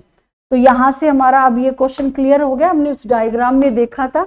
नेक्स्ट चलते हैं, how many secondary spermatocyte are required to form 400 million spermatozoa? 2022 का क्वेश्चन। अब ध्यान से समझना, जल्दी से इसको करते हैं। ये प्राइमरी स्पर्मेटोसाइट, फॉर एग्जाम्पल आप इससे पहले बहुत सारी मेल जर्म सेल है, उनका पोलैरिटी लेवल बच्चे 2n, माइटोसिस होकर प्राइमरी स्पर्मेटोसाइट बना दिया है। ये प्राइमरी स्पर्मेटोसाइट दो सेकेंडरी स्पर्मेटोसाइट को बनाती है मियोसिस 1 में। ठीक है, तो इनका पोलैरिटी लेवल हो गया हैप्लॉइड, इनका पोलैरिटी लेवल रहेगा डिप्लॉइड, क्योंकि यहां पर क्या हुई थी, माइटोसिस हुई थी, तो पोलैरिटी लेवल में चेंज नहीं आया, क्रोमोसोम रिड्यूस नहीं हुआ। अब ये प्राइमरी है और इनको हमने क्या बोला, सेकेंडरी स्पर्मेटोसाइट। अब ये सेकेंडरी स्पर्मेटोसाइट फिर से मियोसिस 2 को पूरा करके क्या बना रहे हैं, ये स्पर्मेटिड बना रहे हैं। ये स्पर्मेटिड स्पर्मेटोजोआ में चले जाएंगे, मींस स्पर्म बन जाएगा मैच्योर, इन पे टेल लग जाएगी, हेड लग जाएगा। तो अब एक स्पर्मेटोसाइट से, ध्यान से सुनना, एक स्पर्मेटोसाइट से 2 स्पर्मेटिड मींस स्पर्मेटोजोआ, ये 2 स्पर्म बन रहे हैं। जब 1 से 2 बन रहे हैं तो 400 मिलियन स्पर्मेटोजोआ बनाने के लिए आपको कितनी स्पर्मेटोसाइट चाहिए, इसको हाफ कर दो, 400 को हाफ कर दोगे तो कितना आ जाएगा, 200 मिलियन। समझ गए, क्योंकि 1 से 2 बन रही है, तो ऐसे ही 200 स्पर्मेटोसाइट्स चाहिए 400 मिलियन स्पर्मेटोजोआ बनाने के लिए। तो आपको इस तरीके से ये कंप्लीटली लर्न रखना है आपका स्पर्मेटोजेनेसिस प्रोसेस। ठीक है, तो इसका करेक्ट आंसर क्या रहेगा, 200 मिलियन, ऑप्शन डी। नेक्स्ट चलते हैं question 12, select the correct option of haploid cell from the following group. बेटा अभी अभी हमने इस क्वेश्चन को किया है, 2022 का क्वेश्चन है ये। हैप्लॉइड सेल मीन जिनका क्रोमोसोम नंबर एक सिंगल सेट है, हाफ है, ठीक है, एक ही है यहाँ पर। तो आप जल्दी से लेबल कर लीजिएगा। सेकेंडरी स्पर्मेटोसाइट क्या था भैया, आपको पता है ये हैप्लॉइड है। फर्स्ट पोलर बॉडी भी हैप्लॉइड है, ठीक है। अब इसमें कंपाउंड दे रखा है, ओवम भी क्या है, हैप्लॉइड है, पहले में ठीक हो गया है। अब वैसे ऑप्शन भी देख लेते तो उनका क्या रहेगा, spermatogonia 2n, primary spermatocyte 2n, spermatid n, ठीक है। ऐसे ही प्राइमरी स्पर्मेटोसाइट 2n है, सेकेंडरी n है, सेकेंड पोलर बॉडी n है, प्राइमरी oocyte 2n, ये आपका n और ये भी n। बट इसमें ग्रुप ऑफ हैप्लॉइड बोला था, जो सिर्फ हैप्लॉइड सेल का ग्रुप है, तो वो हमारा पहला ऑप्शन जाता है, secondary spermatocyte, first polar body और ओवम, ये इसका करेक्ट आंसर रहेगा। और ये कोविड के दौरान पूछा गया पेपर में से है ये क्वेश्चन, ठीक है। तो हमने हैप्लॉइड सेल्स देख ली सारी की सारी। नेक्स्ट चलते हैं जल्दी जल्दी, what is the correct sequence of sperm formation. बार बार आ रहा है बच्चे ये क्वेश्चन, तो ये आपको बहुत अच्छे से करना है ये चैप्टर, बहुत अच्छे से, ठीक है। यहां पर ही कंफ्यूजन होती है स्पर्मेटोजेनेसिस और oogenesis में, ठीक है। तो हमने देखा स्पर्म फॉर्मेशन का करेक्ट सीक्वेंस लगाइएगा। स्पर्म फॉर्मेशन किससे होती है, एक डायग्राम अभी देख के आए थे ना, क्या था सबसे पहले, स्पर्मेटोगोनिया, जिसको क्या बोल रहे हैं, मेल जर्म सेल। तो हम पहले स्पर्मेटोगोनिया, अब तो ये 3 ऑप्शन में है। चलो फिर आगे, स्पर्मेटोगोनिया से क्या बनेगा, स्पर्म बनाने वाली सेल। अब ऑप्शन में प्राइमरी स्पर्मेटोसाइट नहीं है, तो स्पर्मेटोसाइट तो मिलेगा ना, स्पर्म के लिए बनाने वाली सेल स्पर्मेटोसाइट। अब वो प्राइमरी भी हो सकती है और सेकेंडरी भी हो सकती है, ठीक है। तो ये हमारा सी में भी है और ए में भी है। फिर आगे चलो, स्पर्मेटोसाइट से पहले स्पर्मेटिड बनेगा, फिर स्पर्मेटोजोआ बनेगा, ठीक है। अब वो जोआ बोल रहे हैं, उसको कैसे पहचानोगे भैया, अब उसको जोआ बोला ना तो मतलब वो मोटाइल है, उसमें टेल वेल लग गई है, बट उस जब तक स्पर्मेटिड तो उसको प्रॉपर उसका फॉर्मेशन नहीं हुआ है, इसलिए स्पर्मेटिड पहले आएगा, तो उसका करेक्ट आंसर ए जाएगा, ठीक है। स्पर्मेटोगोनिया से आपके स्पर्मेटोसाइट, अब ये primary and secondary spermatocyte, then spermatid बनेगा पहले और फिर आता है स्पर्मेटोजोआ, क्लियर है। तो ये इसका करेक्ट आंसर रहेगा ऑप्शन ए। नेक्स्ट चलते हैं नेक्स्ट क्वेश्चन पर, ये oogenesis से रिलेटेड है। Eight which stage of life the oogenesis process is initiated. अब oogenesis प्रोसेस की अगर हम बात करें प्यारे बच्चों, जैसे स्पर्मेटोजेनेसिस था मेल के अंदर, ऐसे ही oogenesis प्रोसेस होता है फीमेल रिप्रोडक्टिव सिस्टम के लिए, ठीक है। अब फीमेल के अंदर जो फीमेल की ओवरी है उसके अंदर ये प्रोसेस होगा, अब यहां पर बहुत सारी million of gamete mother cell है, गैमेट मदर सेल है, ये फीटल ओवरी बता रही हूं बच्चे में, अभी मतलब फीटल ओवरी है ये, ओके, जन्म नहीं हुआ है इसका। फीटल ओवरी में ही बहुत सारी million of gamete mother cell बनती है, जिनको हम क्या कहते हैं, oogonia, जो oogenesis परफॉर्म करेगी। तो कह रहा है oogenesis कब शुरू हो जाती है, फीटल स्टेज पर ही हो जाती है, मतलब जन्म से पहले ही मदर की वॉर्म के अंदर फीमेल चाइल्ड जो बर्थ लेने वाली है फ्यूचर में, उसकी फीटल ओवरी में हो रहा है ये काम, ठीक है। तो इनिशिएटेड का यानी स्टार्ट कब हो रहा है, तो एम्ब्रियोनिक डेवलपमेंट स्टेज, इसका करेक्ट आंसर क्या आएगा, एम्ब्रियोनिक डेवलपमेंट स्टेज। तो ये आपको बिल्कुल भी नहीं भूलना है, बहुत अच्छा क्वेश्चन है बच्चे ये, क्योंकि स्पर्म का जो फॉर्मेशन होता है स्पर्मेटोजेनेसिस वो प्यूबर्टी पे स्टार्ट हो रहा है, बट फीटल के अंदर फीटल ओवरी या फीमेल जो है, फीमेल के केस में oogenesis एम्ब्रियोनिक स्टेज पे शुरू होता है, फिर रुक जाता है, फिर शुरू होता है प्यूबर्टी के बाद, यानी ये एक डिसकंटिन्यूअस प्रोसेस है और स्पर्मेटोजेनेसिस एक कॉन्टिन्यूअस प्रोसेस है। तो जिसको ये कॉन्टिन्यूस और डिसकंटिन्यूस नहीं पता वो अपने उस डायग्राम पे नीचे लिख के आए कि स्पर्मेटोजेनेसिस जो है वो कॉन्टिन्यू है, बट oogenesis क्या है, डिसकंटिन्यूअस है।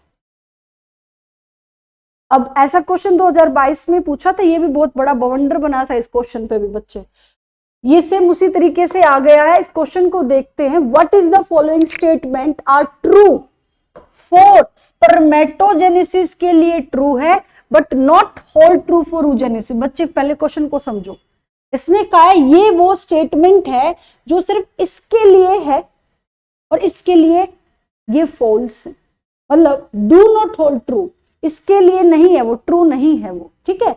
तो oogenesis के लिए ट्रू नहीं है, इसके लिए ट्रू है। पहले पढ़ते हैं statement 1, it result in the formation of haploid gamete. बेटा ये तो दोनों के लिए ही है, दोनों से ही हैप्लोइड गैमेट बनेंगे। oogenesis क्या बना रहा है, ओवम बना रहा है, ठीक है, और स्पर्मेटोजेनेसिस क्या बना रहा है मेरे प्यारे बच्चों, स्पर्म बना रहा है। इज दैट क्लियर, ठीक है। यहां पर ये वाली स्टेटमेंट तो बिल्कुल ही रोंग हो गई है प्यारे बच्चों, ये स्टेटमेंट तो बिल्कुल ही रोंग हो गई है। Next, differentiation of gamete occur after the completion of meiosis. अब ये स्टेटमेंट oogenesis पे लागू नहीं हो रही, मेरी बात समझ रहे हो, हमने पढ़ना है डू नॉट होल्ड ट्रू, तो ये oogenesis पर तो लागू नहीं हो रही है। कह रहे after the completed of meiosis. अब मियोसिस तो oogenesis में कब कंप्लीट होती है, जब स्पर्म एंटर करता है। इज दैट क्लियर, तो यहाँ डिफरेंशिएशन वो पहले ही कह रहा है कि उससे पहले आफ्टर उसके मतलब पूरी मियोसिस हो रही है तब हो रहा है डिफरेंशिएशन, ठीक है। बट ये जो डिफरेंशिएशन है ये तो स्पर्मेटोजेनेसिस में हो जाता है, जब स्पर्मेटेड स्पर्मेटोजोआ में जाता है तभी गैमेट डिफरेंशिएट हो जाते हैं। इज दैट क्लियर, तो डू नॉट होल्ड ट्रू ये बिल्कुल भी नहीं है oogenesis के लिए। Next, meiosis occur continuously in a mitotically dividing stem cell population. बेटा ये कैसे कंटिन्यूअस हो सकता है, oogenesis में तो डिसकंटिन्यूअस है, डिसकंटिन्यूअस है। जो इस क्वेश्चन को नहीं समझ पा रहे दोबारा से स्टेटमेंट को देखो, do not hold true for oogenesis पूछा गया है, तो क्योंकि oogenesis में मियोसिस एक बार होती है, फिर से रुक जाती है, फिर शुरू होती है, फिर रुक जाती है, ठीक है। तो यहाँ पर मियोसिस बिल्कुल भी कंप्लीट नहीं है, एक ये स्टेटमेंट इसके लिए ट्रू नहीं है। अगली चलते हैं, it is controlled by the luteinizing hormone and follicular stimulating hormone secreted by anterior pituitary. Anterior pituitary से ही निकल रहे हैं LH और FSH, और ये दोनों के लिए स्पर्मेटोजेनेसिस के प्रोसेस को भी कंट्रोल करते हैं और oogenesis को भी। तो ये वाली स्टेटमेंट दोनों के लिए, तो हम इसको नहीं कह सकते कि ये oogenesis को ट्रू नहीं है, ठीक है। It is initiated at puberty. अब प्यूबर्टी पे इनिशिएटेड, अब ध्यान से देखने का बच्चे, it is initiated at puberty. अब प्यूबर्टी पे तो क्या हो रहा है, स्पर्मेटोजेनेसिस हो रहा है, ठीक है, बट oogenesis कब हो जाता है, फीटल लाइफ में। तो हम इसके ग्रुप ऑफ स्टेटमेंट को देखते हुए इसका आंसर निकालते हैं।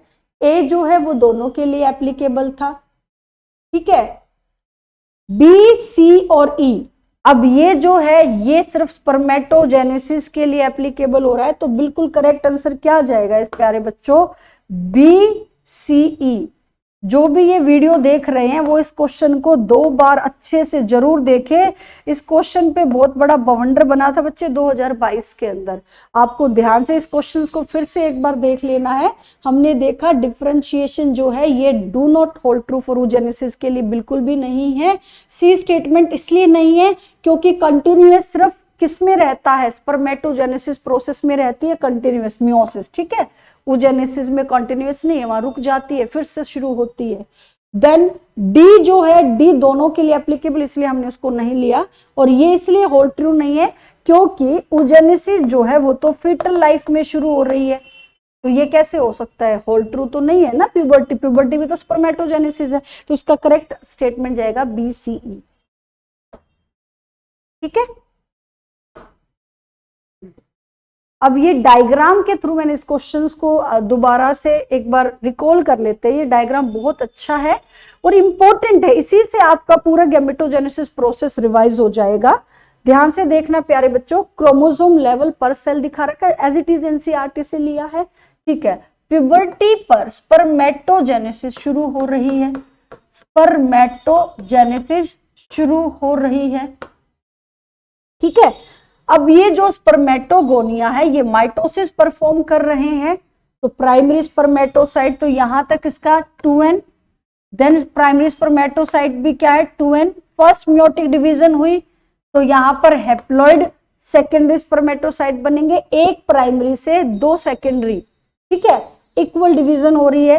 फिर सेकेंड मियोटिक डिवीजन से 4 बन रहे हैं, ठीक है। अब 2 से 4 हो गए हैं, इनका भी पोलैरिटी लेवल हैप्लॉइड रहेगा, स्पर्मेटिड बने हैं। देन जब ये डिफरेंशिएट, तो इसीलिए मैंने आपको कहा था कि यहां पर डिफरेंशिएशन इसका कंप्लीट यही पूरा का पूरा प्यूबर्टी स्टेज पे ही हो रहा है। यहां पर spermatid get transfer into spermatozoa, ध्यान से समझे। तो कहीं भी क्या मियोसिस का आप देख रहे हो लैग आया, नहीं आया ना, नहीं रुकी मियोसिस, मियोसिस कंटिन्यूअस हो रही है। तो प्लीज बच्चे NCERT जो भी इस वीडियो को देख रहे हैं अपनी NCERT डायग्राम में लेबल करके आए, स्पर्मेटोजेनेसिस क्या है, कंटिन्यूअस प्रोसेस है, यहां मियोसिस कंटिन्यूअस हो रही है।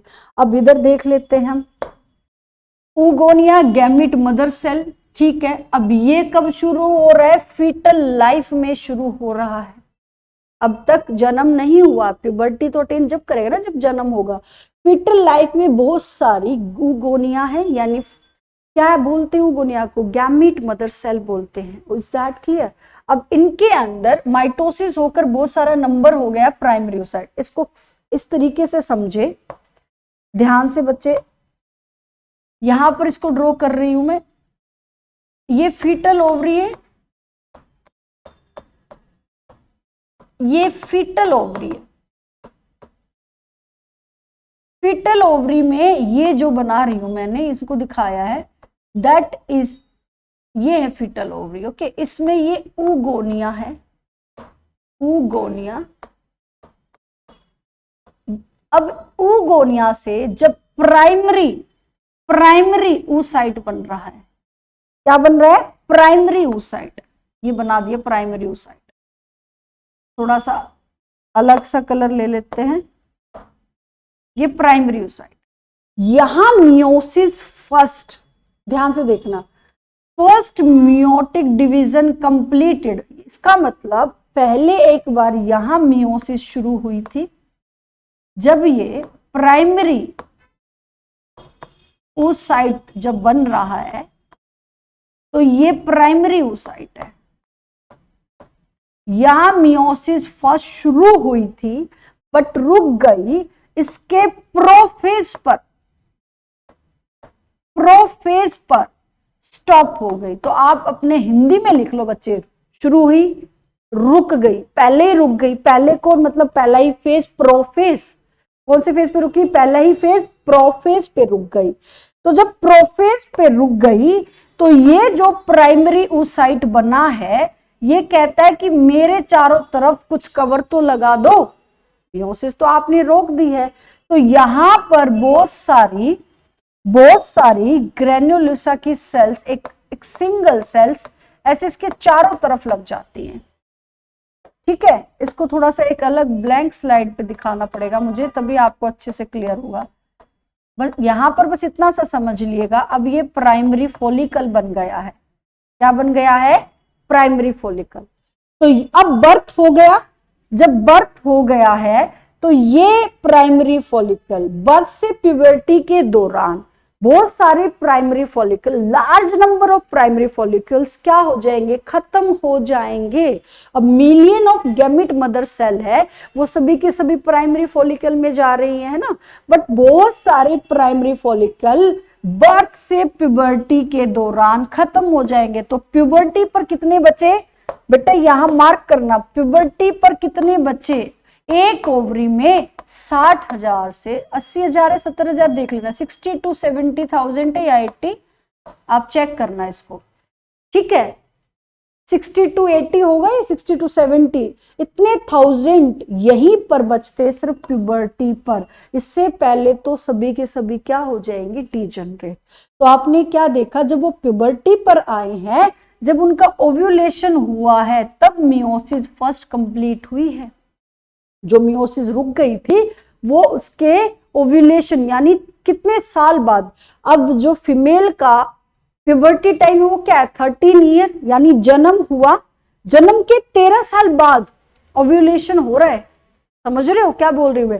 जन्म हुआ, जन्म के 13 साल बाद उसका ओव्यूलेशन हो रहा है, तो उस दौरान ये मियोसिस पहली कंप्लीट होती है। ये बात बहुत अच्छे से समझनी है, यहां से ऐसे क्वेश्चन पक्का आएंगे प्यारे बच्चों।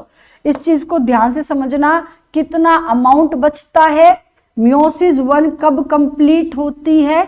ठीक है, ओव्यूलेशन। अब मियोसिस 2 जब शुरू होती है तो वो भी स्टॉप हो जाती है। सेकेंडरी उस साइट में मियोसिस 2 शुरू होगी जब, वो भी स्टॉप हो जाती है। जब स्पर्म एंटर करेगा तब आपकी मियोसिस 2 कंप्लीट होती है। इसीलिए oogenesis एक डिसकंटिन्यूअस प्रोसेस है। Is that clear? आप देख रहे हो मियोसिस शुरू हो गई, रुक गई, शुरू हो रही है, रुक गई, oogenesis शुरू हुई, फिर से स्टार्ट हो गई।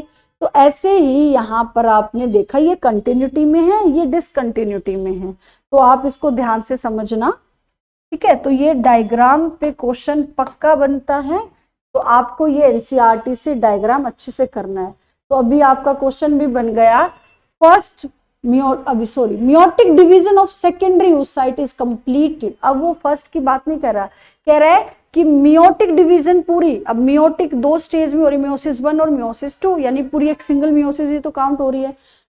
Meiotic division of secondary oocyte is completed. यहां हम उस डायग्राम को देख लेते हैं, ये हमारा प्राइमरी oocyte है। ठीक है, प्राइमरी oocyte ने अपने चारों तरफ एक कवर लगवा लिया, ये लगा दिया हमने कवर। जब इसका कवर लग गया तो अब इसका नाम प्राइमरी फॉलिकल है। ये कवर किस चीज का है? ग्रेन्युलोसा सेल का। तो यहां पर आपने क्या देखा, ये हमारा प्राइमरी oocyte। तो आपने देखा प्राइमरी फॉलिकल्स, फीचर्स लर्न करो। प्राइमरी फॉलिकल में क्या है? एक प्राइमरी oocyte और एक लेयर ग्रेन्युलोसा की। ठीक है, जब प्राइमरी फॉलिकल सेकेंडरी फॉलिकल में जा रहे हैं, ध्यान से देखना, सेकेंडरी फॉलिकल में जा रहे हैं, अब मैं इसको इसी से मार्क कर रही हूं, ये मेरा primary oocyte, primary oocyte primary oocyte ही रहेगा, ये सेकेंडरी oocyte नहीं बन रहा है अभी। अब इसके चारों तरफ भी लेयर लग रही है, अब ये लेयर थोड़ी और ज्यादा हो जाएगी,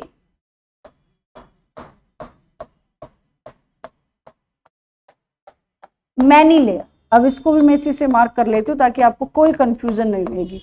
ये जो पर्पल कलर है ये ग्रेन्युलोसा सेल है। ठीक है, तो आपने क्या देखा, ये हमारा सेकेंडरी फॉलिकल बन गया है। तो सेकेंडरी फॉलिकल के अंदर एक प्राइमरी oocyte है but multiple layer of granulosa है। यहां सिंगल है, सिंगल लेयर है ग्रेन्युलोसा की, यहां मल्टीपल लेयर है, multiple layer of granulosa cell. अब ध्यान से समझना, जब ये सेकेंडरी फॉलिकल ये हमारा प्राइमरी फॉलिकल है, ये हमारा सेकेंडरी फॉलिकल है। गेट एंड लार्ज, जब ये अब ये अपना साइज बढ़ेगा, टर्शरी में जाएगा, तो इसका जो अंदर जो प्राइमरी oocyte है, ये भी प्राइमरी oocyte ही है बच्चे। जब ये प्राइमरी oocyte है, तो ये जब प्राइमरी oocyte अपने साइज को लार्ज करेगा, तब यहां जाकर मियोसिस जो फर्स्ट मेटाफेज पे रुकी थी फीटल लाइफ में, वो कंप्लीट होती है। ध्यान से समझना, यहां जो फीटल लाइफ में मियोसिस फर्स्ट स्टार्टेड एट कहां, फीटल लाइफ में, अब वो मियोसिस फर्स्ट यहां कंप्लीट हो गई है। एक छोटी सी बॉडी और एक बड़ा सेल, यानी अनइक्वल डिवीजन हो गई प्राइमरी oocyte में। ये क्या है, प्राइमरी oocyte। इसमें अनइक्वल डिवीजन हो गई है। तो ये क्या बन गया, फर्स्ट पोलर बॉडी, और ये क्या बन गया बच्चे, आपका सेकेंडरी oocyte बन गया है। ध्यान से समझे, जब प्राइमरी फॉलिकल मींस उसमें एक प्राइमरी oocyte है, एक ग्रेनुलोसा लेयर है। सेकेंडरी फॉलिकल में प्राइमरी oocyte है और बहुत सारी ग्रेनुलोसा है। जब ये सेकेंडरी टर्शरी में जा रहा है, तो इसका प्राइमरी oocyte अपने साइज को बड़ा करेगा और इसमें अपनी मियोटिक डिवीजन जो उसने फीटल लाइफ में शुरू की थी, कब की थी शुरू, फीटल लाइफ में, बट वो अरेस्ट हो गई थी, रुक गई थी प्रोफेज पर ही, वो इसने यहां पर पूरी कर ली है, कंप्लीट कर ली है, और उसने अपना सेकेंडरी oocyte और पहली पोलर बॉडी बना ली है। पोलर बॉडी के अंदर साइटोप्लाज्म की कमी है, मींस वो छोटा है साइज में, साइटोप्लाज्म है कम। धीरे धीरे यहां पर वो क्या हो जाएगा, डेसिकेट हो रहा है, यानी वो डीजनरेट हो जाएगा। साइटोप्लाज्म तो है नहीं प्रॉपरली, सारा तो इसने ले लिया सेकेंडरी oocyte ने, तो ये डीजनरेट हो जाएगा। तो अब आप क्या समझ पा रहे हो कि अब टर्शरी फॉलिकल में क्या बचेगा, टर्शरी फॉलिकल में क्या बचेगा, मैं यहां ड्रॉ कर रही हूं। अब ये जो टर्शरी फॉलिकल डायग्राम जो मैं ड्रॉ करने वाली हूं, ध्यान से समझिएगा। ये टर्शरी फॉलिकल बना रहे हैं हम,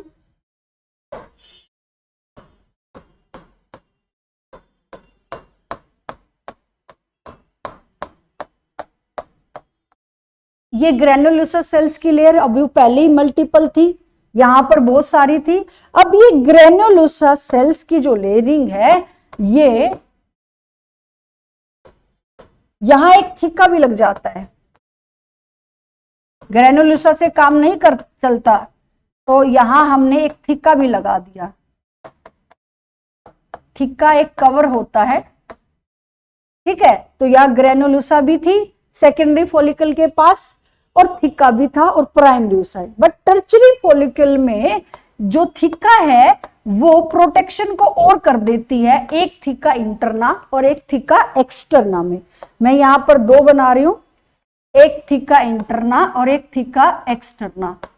बाहर वाली एक्सटर्ना है, इसको क्या बोलेंगे, थिक्का एक्सटर्ना, ठीक है। और ये अंदर वाली है, इसको बोलेंगे थिक्का इंटरना। वही ग्रेनुलोसा सेल्स की लेयरिंग, उसके बाहर एक थिक्का कवर बना था, वो इंटरना एक्सटर्ना में चला गया। और यहां ये जो फ्लूइड फिल्ड स्पेस आप देख पा रहे हो बच्चे, जिसको मैंने फिल कर दिया है, ये जो फ्लूइड फिल्ड स्पेस है, ये इसके जो चारों तरफ बन गया हमारे सेकेंडरी oocyte के, इसको क्या बोल रहे हैं, एंट्रम। क्या बोल रहे हैं हम इसको, एंट्रम। तो आपने क्या देखा कि ये हमारा फ्लूइड फिल्ड स्पेस एंट्रम है। फ्लूइड फिल्ड स्पेस क्या है, एंट्रम है। तो टर्शरी फॉलिक्यूल में आप क्या देख पा रहे हो, थिक्का इंटरना और एक्सटर्ना, इज दैट क्लियर। आपने क्या देखा उसके अंदर, एंट्रम एक फ्लूइड फिल्ड कैविटी बन गई है और ये हमारा सेकेंडरी oocyte है। अब ये प्राइमरी नहीं रहा। ये डायग्राम एनसीईआरटी में ड्रॉ कर लेना प्लीज ध्यान से। प्राइमरी oocyte, प्राइमरी फॉलिकल, यानी प्राइमरी फॉलिकल के अंदर आप लिख लो प्राइमरी फॉलिकल में एक प्राइमरी oocyte है और एक लेयर ग्रेन्युलोसा की है, ठीक है। सेकेंडरी फॉलिकल में प्राइमरी oocyte ही है, ठीक है, बट ग्रेन्युलोसा की मल्टीपल लेयर है और एक कवर और आ गया थीका, ठीक है।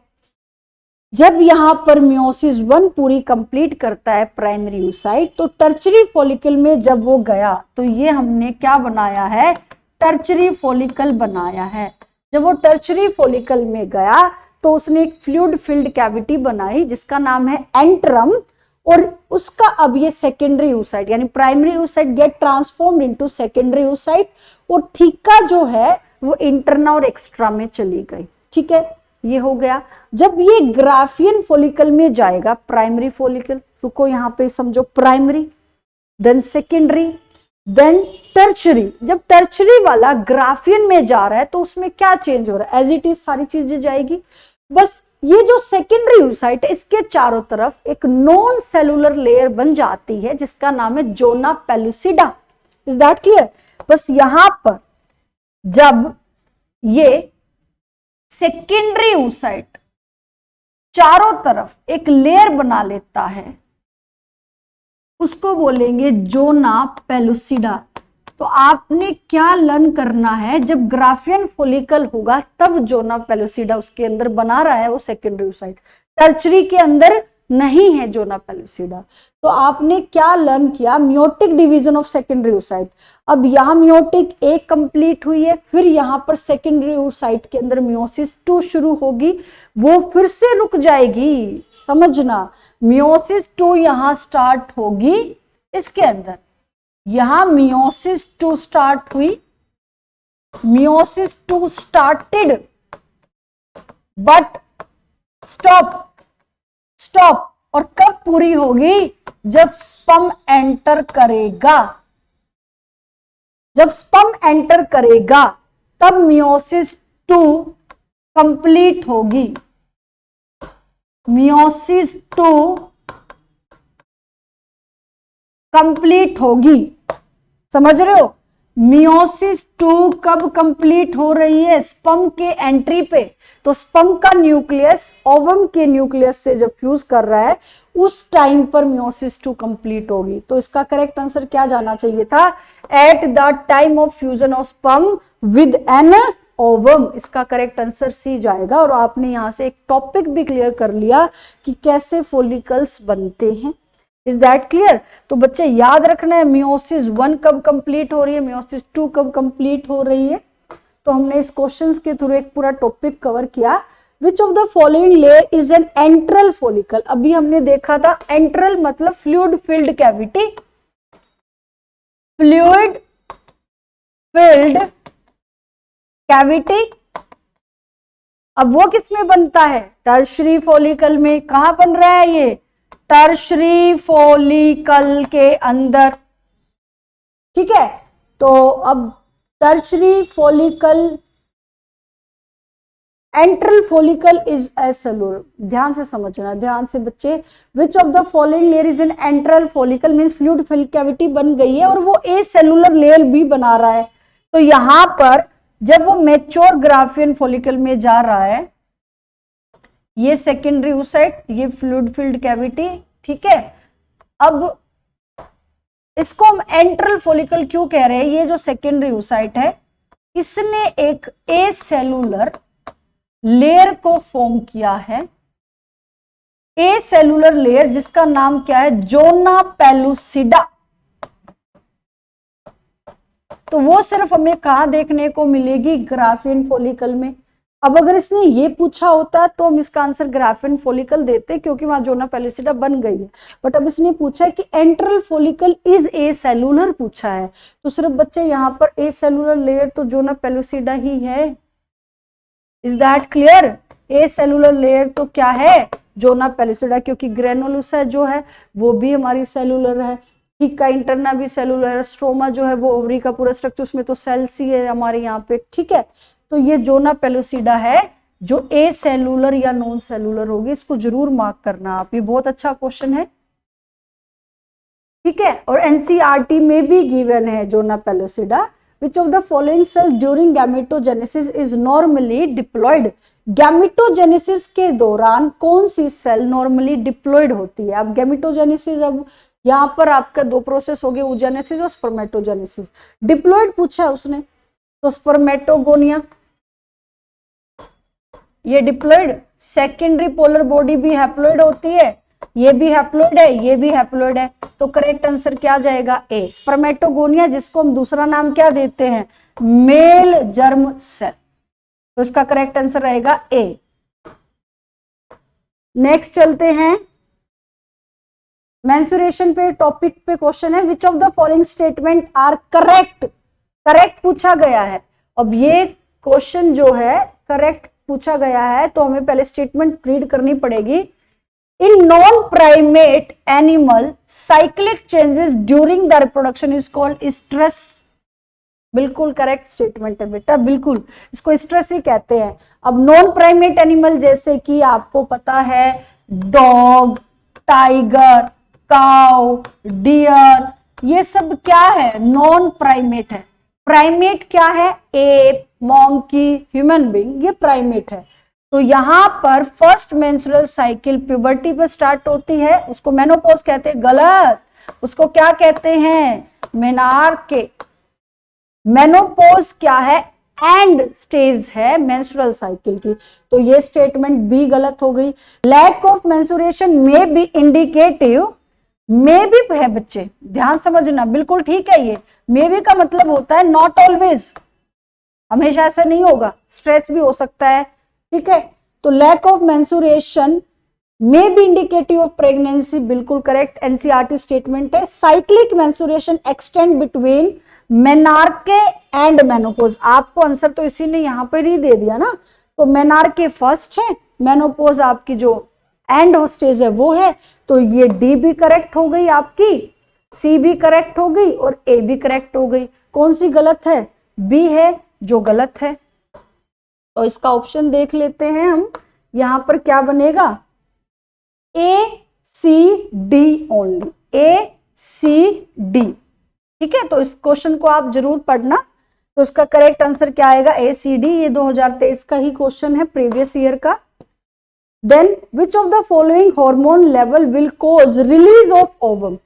ओव्यूलेशन जो हो रहा है, अब ओव्यूलेशन क्या है, ओव्यूलेशन रिलीज ऑफ ओवम है, कहां से, मेच्योर ग्राफियन फोली, अब टर्शरी जो है वो मेच्योर स्टेज में जाता है, तो उसको ग्राफियन फोलिकल कहते हैं। तो कौन से हार्मोन रिस्पॉन्सिबल होंगे बच्चे, देखो यहां पर एलएच का लेवल जब हाई होता है तो ग्राफियन एलएच भी हो गया, और यहां पर आपका बच्चे एस्ट्रोजन भी होना चाहिए। वैसे तो मोस्टली हमारा हाई एलएच ही है, जो एलएच सर्ज करके ओव्यूलेशन करता है, सर्ज मतलब फट जाना, प्रॉपर से ब्लास्ट हो गया। बट अगर ऑप्शन में नहीं है तो हमें किस पे जाना चाहिए, too much high concentration of oestrogen also give the positive feedback, और वो भी ओव्यूलेशन करेगी। तो इसका करेक्ट आंसर जाएगा बच्चे एस्ट्रोजन, क्योंकि एलएच के लिए यहां लो दिखाया जो गलत होगा, ठीक है। तो इसीलिए हमने इस पे एस्ट्रोजन पे करेक्ट करना है इस क्वेश्चन को। नेक्स्ट है हमारा, match the item given in column 1 and those in column 2, select the appropriate option. अब एक कॉलम 1 हमारा है फेज का, और फिर दूसरा है उसके स्टेटमेंट से। फेज दिखा रखे प्रोलिफरेटिव, सिक्रेटरी और मेंस्ट्रुएशन। इन स्टेटमेंट को देखना है, हम एक डायग्राम के थ्रू देख लेते हैं, ये एनसीईआरटी का ही डायग्राम है, थोड़ा सा इसको मैं शॉर्ट कर देती हूं, ठीक है। अब यहां देखना बच्चे, ये जो फेज आपको नजर आ रहा है यहां पर फर्स्ट, इसको बोलते हैं मेंस्ट्रुअल फेज, ठीक है। यहां पर एंडोमेट्रियम ब्रेक हो जाती है, रप्चर ऑफ एंडोमेट्रियम और ब्लड वेसल्स का फ्लो होगा, म्यूकस का फ्लो होगा थ्रू वेजाइना। तो ये रहेगा 3 to 5 डेज, ठीक है। उसके बाद ये एंडोमेट्रियम का फिर से ग्रोथ हुआ। तो जब ये ग्रो कर रहा है, ध्यान से समझना मेरे बच्चों, ये ग्रो कर रहा है तो यहां पर 2 इवेंट चल रहे हैं साइमल्टेनियसली। एक ओवरी में चल रहा है, ये ओवरियन इवेंट है, ये ओवरी के अंदर, और ये जो है ये यूट्रस के अंदर है। अगर अच्छे से विजिबल नहीं हो रहा, ध्यान से देखें, एक यूट्रस में एक ओवरी में। ओवरी में फॉलिकल मैच्योर हो रहे हैं तो उस दौरान LH और FSH कॉन्टिन्यूस, ये थोड़ी सी पीक यहाँ गड़बड़ दिखा रखी है बट होते कंटिन्यूस चलते हैं। LH और FSH कॉन्टिन्यूस है और यहां पर आकर उनकी पीक बढ़ गई। तो हॉर्मोन्स जो है साइमल्टेनियसली, आपके पिट्यूटरी हार्मोन और आपके ओवरियन हार्मोन साइमल्टेनियसली वर्क कर रहे हैं ओवरी पर और यूट्रस पे। बात समझ में आ गई? तो यहां पर जो पहला फेज आपको नजर आ रहा है, अगर मैं इस डायग्राम को थोड़ा सा और ये, अब इसको देखो ध्यान से, अब और भी अच्छे से क्लियर हो जाएगा आपको। ये एक यूट्रस के इवेंट है और एक हमारे एस्ट्रोजन का यानी हार्मोन का है। ओवरी के इवेंट भी है और हार्मोन्स के भी है। तो ये जो फेज नजर आ रहा है, ये फेज क्या है? फॉलिकुलर फेज है। एनसीईआरटी में यहां तक मार्क किया है बच्चे, ये 5 डेज से लेकर 13 डेज तक। इस फेज का नाम क्या है? फॉलिकुलर। तो आपको लर्न करना है, फॉलिकल्स बन रहे हैं, कहां बनेंगे? ओवरी में, तो फॉलिकुलर है। बट जैसे ही फॉलिकुलर मैच्योर होकर टूट गया, ग्राफियन फॉलिकल, एग आ गया, ओव्यूलेशन हो गया, तो इस दौरान एस्ट्रोजन भी ज्यादा है, प्रोजेस्टेरोन का तो कोई रोल ही नहीं है। याद रखना, एस्ट्रोजन ज्यादा है, LH और FSH ज्यादा है। तो यहां पर रप्चर्ड फॉलिकल ने क्या रिलीज किया? एस्ट्रोजन को रिलीज किया और ये एस्ट्रोजन इस एंडोमेट्रियम की लाइनिंग को दोबारा से रीफॉर्म करता है जो पिछले मंथ में टूटी थी। समझ रहे हो? रिपीट कर रही हूं, फॉलिकुलर मींस फॉलिकल्स का बनना, बट इस फॉलिकुलर्स को ही हम प्रोलिफरेटिव फेज बोलते हैं। क्या बोलते हैं?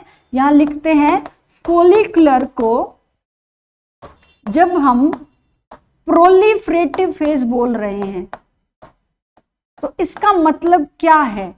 यहां पर एंडोमेट्रियम ग्रो करेगी। जो फॉलिकुलर्स, रप्चर्ड फॉलिकुलर्स जो बने थे, रप्चर्ड फॉलिकल ने एस्ट्रोजन को निकाला और उस एस्ट्रोजन ने इस एंडोमेट्रियम को बनाया, इसीलिए फॉलिकुलर बन गया, प्रोलिफरेटिव फेज भी। समझ गए? अब यहां पर एंडोमेट्रियम बन रही है, एग रिलीज हो गया। कौन से डेज पे हो रहा है? इसीलिए हम इसको काउंट भी कर सकते हैं, 14 डेज पे। ओव्यूलेशन एनसीईआरटी में मार्क करना, ओव्यूलेटरी फेज कौन से डे पे होता है? 14 डे पे। जब एग रिलीज हुआ तो इसका जो रिमेनिंग सब्सटेंस है उसको हम क्या बोल रहे हैं? कॉर्पस ल्यूटियम बोल रहे हैं। ल्यूटियम वर्ड इसलिए है क्योंकि ल्यूटिन नाम का पिगमेंट इसको येलो कलर दे रहा है। तो ये वाला जो स्टेज है 14 to 28 डेज, यहाँ 28 डेज तक ये वाली, यानी कि ये 14 डेज का टाइम किसका है? कॉर्पस ल्यूटियम का है। इसीलिए इसको बोलेंगे ल्यूटियल फेज। क्या बोलेंगे? Luteal phase. क्या बोलेंगे? Luteal phase. अब इसी ल्यूटियल को सिक्रीटरी भी बोल सकते हैं। एनसीईआरटी ने गिवन किया है, इसी ल्यूटियल को हम सिक्रीटरी भी बोलेंगे। क्यों बोलेंगे? क्योंकि यहां पर एंडोमेट्रियम अब ग्लैंडुलर फॉर्म में जा रही है।